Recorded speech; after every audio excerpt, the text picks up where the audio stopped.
বুধিছো বাতৰি মাজলৈ আজি দেশজুৰি আৰম্ভ হ'ব কৰোনা ভেকচিনৰ ড্ৰাই ৰান দেশৰ আটাইকেইখন ৰাজ্য আৰু কেন্দ্ৰীয় শাসিত অঞ্চলত পুৱা 9 বজাৰ পৰা আৰম্ভ হৈছে ড্ৰাই ৰান দেশৰ 116খন জিলাৰ 259খন হস্পিটেলত এই ড্ৰাই ৰান অসমৰ কেইবাখনো চিকিৎসালয়ত কৰোনা ভেকচিন প্ৰদান প্ৰশিক্ষণ হ'ব গুৱাহাটীত ইতিমধ্যে আমি জনাইছো যে জিএমচি আৰু সোণাপুৰৰ স্বাস্থ্য কেন্দ্ৰ লগতে আন এখন খানাপাৰা প্ৰাথমিক চিকিৎসালয়ত হ'ব এই প্ৰশিক্ষণ কাৰ্যসূচী শীঘ্ৰেই দেশবাসীয়ে কৰোনা ভেকচিন পোৱাৰ সম্ভাৱনা আছে আৰু জানুৱাৰী প্ৰথম সপ্তাহতেই আমি ইতিমধ্যে আপোনালোকক জনাইছো যে কৰোনা ভেকচিনৰ প্ৰশিক্ষণ ইতিমধ্যে আজি পুৱা 9 বজাৰ পৰা আৰম্ভ হৈছে সমগ্ৰ দেশজুৰি বলান ভট্টাচাৰ্য আছে আমাৰ সৈতে বলেন পুনৰ আপোনাৰ কাষলৈ আহিছো আৰু সমগ্ৰ যি ভেকচিন প্ৰদানৰ যি কাৰ্যসূচী বা যি প্ৰশিক্ষণ কাৰ্যসূচী আপোনাৰ পৰা অধিক জানিব বিচাৰিছো এই সন্দৰ্ভত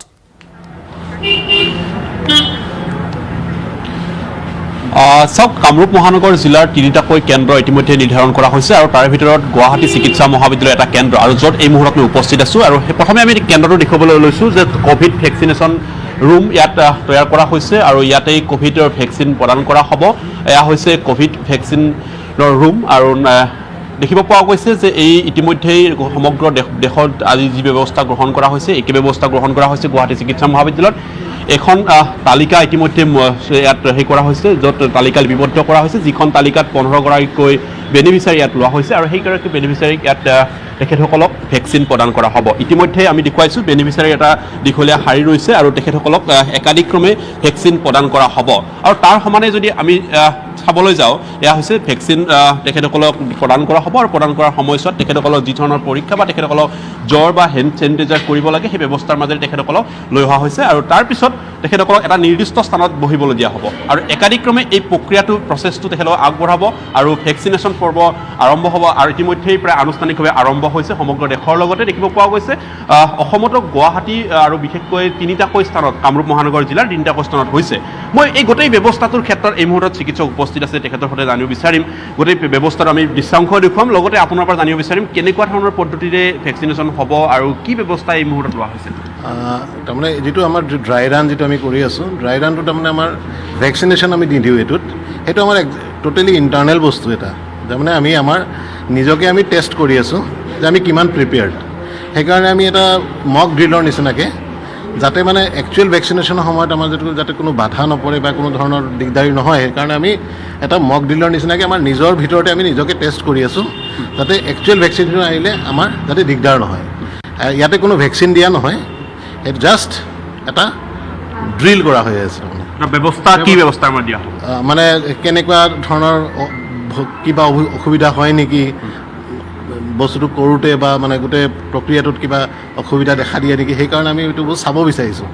চবতে আমি বস্তুটো চাই পেলাই যাতে আমি একচুৱেল যিটো আমাৰ যেতিয়া ভেকচিনটো দিয়া হ'ব যাতে বস্তুটো স্মুথ হয় মানে সেইটো আমি এতিয়া কৰি আছোঁ যিহেতুকে ভেকচিন ৰখা স্থান ভেকচিনত কিমান টেম্পাৰেচাৰত ৰাখিব লাগিব এই সকলোবোৰ বিষয়েও নিৰীক্ষণ থাকিব ইয়াত লগতে কিমানমান এদিনত দিব পৰা হ'ব ভেকচিন সেয়াও আচলতে ইয়াত এটা তথ্য এটা পোৱা যাব আনুমানিক এইটো আমি সেইকাৰণে কৰি আছোঁ যাতে আমাৰ কিমান সময় লাগে পাৰ বেনিফিচিয়াৰী এইবিলাক বস্তু আমি তেতিয়া গম পাম যেতিয়া গম পাম আমি সঠিকভাৱে তেতিয়া প্লেন কৰিব পাৰিম যিটো একচুৱেল ভেকচিনেশ্যন যেতিয়া প্লেনিংটো হ'ব তেতিয়া সেইমতে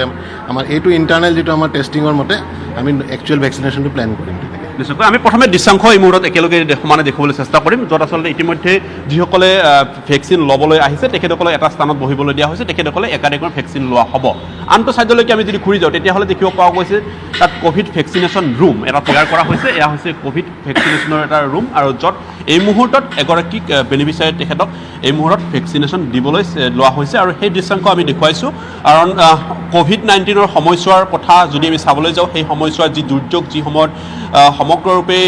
স্তব্ধ হৈ পৰিছিলে আৰু তাৰপিছত দেখিব পোৱা গৈছিল সকলোৱে অধীৰ অপেক্ষাৰে বাট চাইছিল যে কোভিড ভেকচিন কেতিয়া আহিব আৰু কেতিয়া আমি সেই ভেকচিন পাবলৈ পাম আৰু আমি নিজকে সুস্থ আৰু নিৰোগী হৈ কোভিডৰ বিৰুদ্ধে যুঁজ দিব পাৰিম সেয়া আছিলে এটা সকলোৰে এটা সপোন আৰু সেই সপোন এতিয়া বাস্তৱিত হোৱাৰ দিশত নতুন বছৰত আহিছে সেয়া ভাল খবৰ কাৰণ অচিৰেই সেয়া সম্পন্ন হ'ব আৰু তাৰ প্ৰাক মুহূৰ্তত এই মুহূৰ্তত এটা ড্ৰাই ৰান কৰা হৈছে আমি এগৰাকী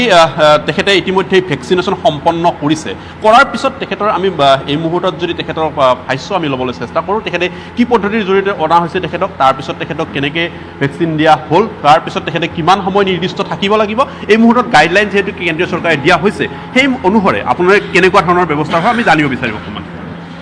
সম্পন্ন হ'ল আপোনাৰ ভেকচিন হয় মোৰ ভেকচিনেশ্যন সম্পূৰ্ণ হ'ল হয়। এতিয়া হাফ এন আৱাৰৰ কাৰণে মোক ৰখিব দিলে এতিয়া ৱেইট কৰিব লাগিব হাফ এন আৱাৰ কিবা যদি প্ৰব্লেম আহে সেইটো চাবৰ কাৰণে আৰু ভেকচিনেশ্যনখিনি ইয়াতে আমি ফাৰ্ষ্টৰ পৰা যেনেকৈ আমি গাইডলাইনছ হিচাপতে এনেকৈ আহি আছোঁ পাছত যেনেকৈ আমাৰ আই কাৰ্ডখন চালে তাৰপিছত আৰু এজন অফিচাৰে এইটো ৰেক্টিফাই কৰিলে মানে চেক কৰিলে চেক কৰাৰ পিছত বহাই লৈ মই ভেকচিনেশ্যনটো দিলে আৰু ভেকচিনেশ্যন দিয়াৰ পিছত মোক চাৰিটা কি মেছেজ কৰি দিলে লগত কি মেছেজখিনি হ'ল চাৰিটা যিখিনি ক'ব লাগে সেইখিনি কৈ তাৰপিছত এতিয়া মোক অলপ ৰখিব দিলে ভেকচিনেশ্যন ল'বলৈ আচলতে কি কৰিব লগা হৈছিলে আপোনালোকে যেতিয়া আবেদন কৰিছে নে কেনেকুৱা ব্যৱস্থাৰ মাধ্যমেৰে কৰা হৈছিলে এনেই আমাৰ তাত এটা মেছেজ এটা আহিছে অলৰেডি মানে হেল্থ কেয়াৰ ৱৰ্কৰ ৰেজিষ্ট্ৰেশ্যন কৰা হৈছে সেই হিচাপত আমাৰ তাত মেছেজ এটা আহিছে যে এনেকুৱা টাইমত মানে আজি টাইমটো দিয়া হৈছে ডেটটো দিয়া হৈছে আৰু প্লেচটো কৈ দিয়া হৈছে সেই হিচাপত আমি সেই টাইম অফিক আমি ইয়াতে আহি পালোঁ এতিয়া কিবা এইখিনি সময়ত যিহেতুকে বেছি সময় হোৱা নাই ভেকচিন ল'বলৈ কিবা অসুবিধা তেনেকুৱা পাইছে নেকি এতিয়ালৈকে কিন্তু মই একো অসুবিধা পোৱা নাই হয় অলপ দেৰি ৰখি লওঁ কিন্তু তেনেকৈ কিন্তু লগা নাই কিন্তু এতিয়ালৈকে একো প্ৰব্লেমটো মই পোৱা নাই নিশ্চয়কৈ এয়া আচলতে যদিও পৰীক্ষামূলক পুনৰবাৰ উল্লেখ কৰিছোঁ এয়া আচলতে পৰীক্ষামূলক এটা ব্যৱস্থা আৰু সেই ব্যৱস্থাৰ জৰিয়তে আগবাঢ়িব এই গোটেই প্ৰচেছটো আৰু সেই প্ৰচেছটো আগবঢ়াৰ ক্ষেত্ৰত ক'ৰবাত তিনিটি ৰৈ যাব নেকি এই সকলোবোৰ দিশ এই মুহূৰ্তত চালি জাৰি চোৱা হৈছে আৰু সেইসমূহ পৰ্যবেক্ষণ কৰি এটাৰ পিছত আনটোকৈ ব্যৱস্থা লোৱা হৈছে আৰু তাৰ উদ্দেশ্যে দেখিব পোৱা গৈছে এই মুহূৰ্তত কামৰূপ মহানগৰ জিলাৰ তিনিটাকৈ স্থানত এই মুহূৰ্তত ভেকচিনেশ্যন পৰ্ব আৰম্ভ হৈছে আৰু সেই ভেকচিনেশ্যন পৰ্বৰ আজি দেখিব পোৱা গৈছে যে কিমান সময়লৈ চলিব বাইদেউ আমি অকণমান যদি জানিব বিচাৰোঁ তালিকাখন আপোনাৰ হাতত আছে এই মুহূৰ্তত তেখেতে উল্লেখ কৰিলে যে কেনেকুৱা প্ৰচেছত তেখেতৰ ভেকচিনেশ্যন ল'বলৈ পালে এই মুহূৰ্তত তেখেতৰ অৱস্থা নিব বিচাৰিম আৰু ঠিক একেদৰে দেখিব পোৱা যায় যদি কিমান সময়লৈকে চলিব আজিৰ দিনটোৱে সীমাবদ্ধ থাকিব নে অহাকাইলৈ চলিব এই বিষয়টো আমি জানিব বিচাৰিম অকণমান ড্ৰাই ৰানটোতো আজিৰ কাৰণে চলিব আমি গোটেই তালিকাখন আছে আমাৰ 25জনীয়া তালিকা আৰু গেটমেনৰ হাততো চেক কৰি থাকিব কিমানজন আহিছে আমি চবকে যেতিয়া মাতিছোঁ একচুৱেল প্ৰচেছটোও যেতিয়া হ'ব তেতিয়া গোটেইজনক আমি কেতিয়া টাইম স্লট দিয়া হয় কাৰণ সকলোকে একেলগে মাতি বাহিৰত ৰখাই থ'বতো নোৱাৰি চ' আমি চবকে এটা এটা টাইম দি দিছোঁ তেওঁলোকে সেইটো টাইমত আহিব যাতে বেছি সময় নষ্ট নহয় তেওঁলোকৰো এনেকৈ আমি 2 ঘণ্টাত ভাবিছোঁ এই 25জন কমপ্লিট কৰিব পাৰিম 2 ঘণ্টাত 25জন তেতিয়াহ'লে আমি ক'ব যে 8 ঘণ্টা যদি আমাৰ কণ্টিনিউ চলে তেতিয়াহ'লে আমি এটা ভাল সংখ্যা আমি এটা আৰু এটা আমি আজি এটা ৰুম লোৱা হৈছে এটা কক্ষত চলিছে তাৰপিছত আমি হয়তো সেনেকুৱা বৃদ্ধি কৰিব পাৰিম ঠিক একেদৰে আমি চালোঁ যে যিখন তালিকা প্ৰস্তুত কৰা হৈছে সেই তালিকাখনত ক'ভিড আক্ৰান্ত আছিলেনে তাৰ কেটেগৰী ৱাইজ কেনেকুৱা ধৰণৰ কৰা হৈছিল আপোনালোক এতিয়ালৈকে সেইখিনি কোৱা হোৱা নাই ক'ভিড আক্ৰান্ত হৈছে নে সেই মানে আক্ৰান্ত হোৱা লোকক ভেকচিনেশ্যন দিয়া হ'বনে নাই সেইখিনি এতিয়ালৈকে সেইবোৰ গোটেই ইণ্টাৰনেল প্ৰচেছত চলি আছে একো আমাক এতিয়ালৈকে একো জনোৱা নাই কিন্তু আজিৰ তালিকাখনত আছে তেওঁলোকো পজিটিভ আছিলে এটা সময়ত হয়তো বহুত মাহ আগতে কিন্তু মক ড্ৰিলটোত আমাৰ তেওঁলোকৰ নাম আছে মানে ইন জেনেৰেল এইটো ভেকচিনেশ্যনৰ কাৰণে ইন জেনেৰেল এইটো এটা মাছ ভেকচিনেশ্যন কেম্পেইন এটা হৈছে ড্ৰাই ৰান মক ড্ৰিল যাতে নেক্সট টাইম যেতিয়া প্ৰেক্টিকেলি আহে আমি যাতে পূৰা মানে সম্পূৰ্ণভাৱে সাজু হৈ থাকিব পাৰোঁ এই মুহূৰ্তত আপোনালোকৰ নিৰ্দিষ্ট অভিজ্ঞতা কেনেকুৱা কাৰণ বেছি সময় হোৱা নাই ইতিমধ্যে দুগৰাকীক ভেকচিনেশ্যন সম্পন্ন হ'ল ক'ৰবাত কিয় অসুবিধা বা তেনেকুৱা ধৰণৰ কিবা এটা একেবাৰেই পোৱা নাই অকণমান হয়তো এপ বেছড কাৰণে আমাৰ চিষ্টাৰ আমাৰ বাইদেউগৰাকী ভেৰিফায়াৰ তেওঁলোককো আমি ইউজ কৰি আছোঁ কাৰণ মানে যোনটো এপ বেছড হয় আমাৰ সকলো আমি ইউজ নহয় MCH প্ৰগ্ৰামছত এনেকুৱা এপ বেছড আছিলে কিন্তু ষ্টিল এতিয়া যোনটো তেওঁলোকে ভেৰিফাই কৰিব দুজনে ভেৰিফাই কৰিলে এজনে কাগজ লৈ পেলাই আনজনে মানে ধৰক মোবাইলত চ' সেইবোৰ বস্তু অকণমান এক্সপিৰিয়েঞ্চৰ লগত তেওঁলোকৰ হৈ যাব আমি দেখিছোঁ তেওঁলোকে একেবাৰে অসুবিধা পোৱা নাই চ' এতিয়ালৈকেতো আমি সম্পূৰ্ণভাৱে সাজু আৰু আমি যদি চাওঁ কেটেগৰী ৱাইজ যদি হাস্পতালৰ ক্ষেত্ৰত চাব যাওঁ গুৱাহাটী চিকিৎসা মহাবিদ্যালয় লোৱা হৈছে আমি সোণাপুৰ যিখন স্বাস্থ্যকেন্দ্ৰ লোৱা হৈছে ঠিক একেদৰে খানাপাৰা স্বাস্থ্যকেন্দ্ৰ লোৱা হৈছে তাৰ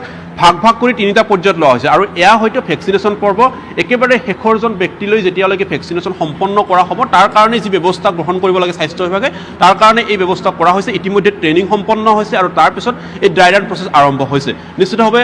সফলভাৱে যাতে সম্পন্ন হয় আৰু এই মুহূৰ্তত যিহেতুকে সকলো ব্যৱস্থা ক'ৰবাত খুঁটিনাটি ৰৈ যাব পাৰে নেকি আৰু সেই খুঁটিনাটি যদি ৰয় তেতিয়াহ'লে সেইসমূহ আচলতে আশা কেনেদৰে দূৰ কৰা হ'ব এই সকলোবোৰ দিশ চোৱা হ'ব আৰু তাৰ কাৰণে চোৱাৰ কাৰণে আমি দেখিছোঁ যে এয়া হৈছে কামৰূপ মহানগৰ জিলাৰ 3টাকৈ যি কেন্দ্ৰ সেই কেন্দ্ৰৰ ভিতৰত অন্যতম আছিলে গুৱাহাটী চিকিৎসা মহাবিদ্যালয়ৰ এটা কেন্দ্ৰ আৰু য'ত ইতিমধ্যে ভেকচিনেশ্যন পৰ্ব চলি থকা হৈছে আৰু ইতিমধ্যে 25গৰাকী লোকক তেখেতসকলে 2 ঘণ্টাৰ ভিতৰত এই ভেকচিনেশ্যন সম্পন্ন কৰিব বুলি তেখেতসকলে জনোৱা হৈছে আৰু সেই অনুসৰি যদি 2 ঘণ্টাত 25গৰাকী লোক হয় দিনটোত বা তেনেকুৱা সময়ত যদি ভেকচিনেশ্যন আৰম্ভ হয় সঁচাকৈ ফেব্ৰুৱাৰী মাহত যদি আৰম্ভ কৰিব পৰা হয় তেতিয়াহ'লে যথেষ্ট লোকক একে সময়তে এটা ৰুমত যিহেতুকে 25গৰাকী লোকক 2 ঘণ্টা ধন্যবাদ জনাইছোঁ আৰু GMC পৰা ইয়াৰ পোনপটীয়া সম্প্ৰচাৰ বলেনে দেখুৱালে বৰ্তমান 25জনকৈ লোকক এবাৰতে ভেকচিন দিয়া হ'ব আৰু বৰ্তমান 3জনে গ্ৰহণ কৰিছে ভেকচিন কোনো ধৰণৰ অসুবিধা তেওঁলোকৰ হোৱা নাই আচলতে এয়া মক ড্ৰিল যেতিয়া আচলতে প্ৰশিক্ষণ প্ৰদান কৰা হ'ব তাৰ পিছতহে আচলতে সুচাৰুৰূপে যাতে এই সমগ্ৰ যি ব্যৱস্থা সেয়া পৰিচালিত হয় তাৰ বাবে আজি এই মক ড্ৰিল কৰা হৈছে গুৱাহাটীৰ 3খনকৈ হস্পিটেলত এই প্ৰশিক্ষণ কাৰ্যসূচী পুৱা 9 বজাৰ পৰা অব্যাহত আছে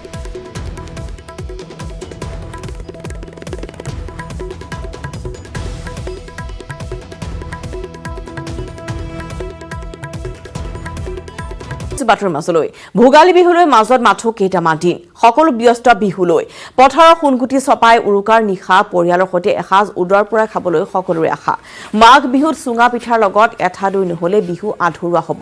সেয়ে দৈ তৈয়াৰ কৰা টেকেলি বনোৱাৰ ব্যস্ত হৈ পৰিছে হীৰাসকল কলাইগাঁৱৰ হীৰাপাৰা গাঁৱৰ নিৰল দাসৰ নামৰ লোকজনে বছৰ বছৰ ধৰি দৈ প্ৰস্তুত কৰা টেকেলি নিৰ্মাণ কৰি দৰং আৰু উদালগুৰিৰ বিভিন্ন ঠাইত যোগান ধৰি আহিছে উদালগুৰিৰ পৰা ৰিপুঞ্জয় নাথৰ এক প্ৰতিবেদন ভোগৰ উৎসৱ ভোগালী বিহুলৈ মাজত মাথো কেইটামান দিন বাকী আছে আৰু সেই সময়তে অসমীয়াৰ মন থৌকিবাথৌ হৈছে আৰু যিহেতু অসমীয়াই ভোগৰ উৎসৱ যি ভোগালী বিহুত মুখ্যতঃ দৈ আৰু চুৰাৰ চুঙা পিঠাৰ লগত খাব লাগিব সেয়ে যি ভেটুৱা দৈ গাখীৰ থ'বলৈ যি ভেটুৱা দৈ নিৰ্মাণ কৰিবলৈ ভেটুৱা প্ৰস্তুত কৰে আৰু সেই ভেটুৱা প্ৰস্তুত কৰা যি কলাইগাঁৱৰ যি হীৰাপাৰা গাঁৱৰ যি নিৰল দাসৰ ঘৰত মই উপস্থিত আছোঁ আৰু এইদৰে আচলতে নিৰল দাসে এইদৰে তেওঁৰ যি বিহুৰ কাৰণে আচলতে ফেটুৱা প্ৰস্তুত কৰি থকা পৰিলক্ষিত হৈছে মোৰ কেমেৰা সহযোগে দেখুৱাই আছে ইতিমধ্যে প্ৰায় 300তকৈ অধিক ফেটুৱা তেওঁ নিৰ্মাণ কৰিছে বিভিন্ন জাগাত মংগলদৈৰ পৰা ওদালগুৰি বিভিন্ন জাগাত তেওঁ এই ফেটুৱাসমূহ যোগান ধৰিব এইদৰে নিৰল দাসে কিছু ফেটুৱা তেওঁ যিহেতু জুইত দিছিলে আৰু সেই ফেটুৱাসমূহ ইতিমধ্যে ওলাব পৰা হৈছে মই নিৰল দাসৰ পৰা কিছু জানিবলৈ চেষ্টা কৰিম অলপ আহিব ইফালে এই কামটো আপুনি কিমান দিনৰ পৰা কৰি আছে সৰুৰ পৰা এইটো কাম কৰোঁ দেখা জন্ম পোৱাৰ পৰা বুলি ক'ব পাৰি আৰু দেখা পাইছোঁ ইয়াৰ মাটিৰ বাচন আজিও মানে নিজেও কৰা হৈছোঁ আৰু দুই এটাকৈ হয় এতিয়ালৈকে আপুনি কিমান ফেটুৱা প্ৰস্তুত কৰিছে এতিয়া ইয়াতে পুৰি থোৱাত আছে 300ৰ অলপ ওপৰত থাকিব লাগে আৰু ইয়াতে 50-60টামান হ'ব পাৰে আৰু এই এটা ফেটুৱাত আপুনি কিমান টকাকৈ বিক্ৰী কৰে 20 টকাৰ পৰা 30 টকাৰ ভিতৰত 30 টকাৰ ভিতৰত হয় হয় এই আপুনি ক'ত যোগান ধৰে ফেটুৱাসমূহ মঙলৈত দিওঁ আৰু ইফালে আশে পাশে বজাৰ থাকে বজাৰলৈ লৈ যাওঁ আপুনি যিহেতু এই কামটো কৰি আপোনাৰ পোচাই নে যিহেতু এটা ভিতৰত 20 টকাকৈ হয় মাটি বা এই যিবিলাক যোগান সামগ্ৰী লাগে সেই সামগ্ৰীবিলাক